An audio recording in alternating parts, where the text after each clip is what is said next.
అయిన మహారాష్ట్రలో అసెంబ్లీ ఎన్నికలు జరగనున్న విషయం తెలిసిందే. ఈ ఎన్నికల ఫలితాలను ఈ నెల 23న ప్రకటిస్తారు. ఎన్నికల తేదీకి ఇంకా వారం రోజుల సమయం మాత్రమే ఉంది.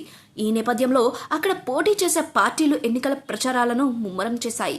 ఈ క్రమంలో ఎన్డీఏ కూటమి ఏపీ డిప్యూటీ సీఎం పవన్ కళ్యాణ్ ను రంగంలోకి దింపడానికి సిద్ధమైంది. జనసేన చీఫ్ పవన్ ఎన్డీఏ కూటమి తరపున ఈ నెల 16-17వ తేదీల్లో మహారాష్ట్రలోని ఎన్నికల ప్రచారంలో పాల్గొననున్నారు. ఈ సమయంలో మహారాష్ట్రలోని వివిధ జిల్లాల్లో రోడ్ షో కూడా చేయనున్నారు. బహిరంగ సభలు, ర్యాలీల్లో సైతం పాల్గొననున్నారు.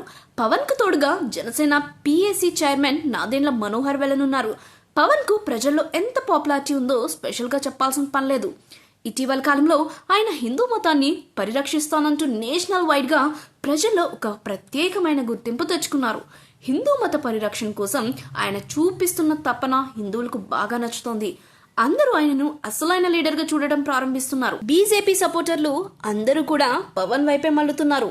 ఇంత క్రేజ్ పవన్ కు వస్తుంది కాబట్టే ఎన్డీఏ అతన్ని మహారాష్ట్ర అసెంబ్లీ ఎన్నికల ప్రచారంలో ఉపయోగించుకోవాలని భావించింది. పవన్ కూడా వారి గెలుపునకు సహాయపడడానికి ఓకే చెప్పేశారు. ఏపీలో ఎన్డీఏ కూటమి గెలిచిందంటే దానికి కారణం పవన్ కళ్యాణ్ ఒక్కరే. ఆయనకున్న పవర్ వల్లే అది సాధ్యమైంది. మహారాష్ట్రలో కూడా ఇలాంటి పవర్ చూపిస్తారా?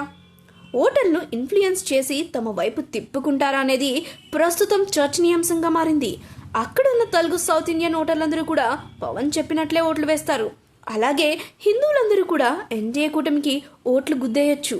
పవన్ కారణంగా అక్కడ కాషాయ పార్టీ ఏ రేంజ్లో మెజార్టీ సాధిస్తుందో చూడాలి మరి.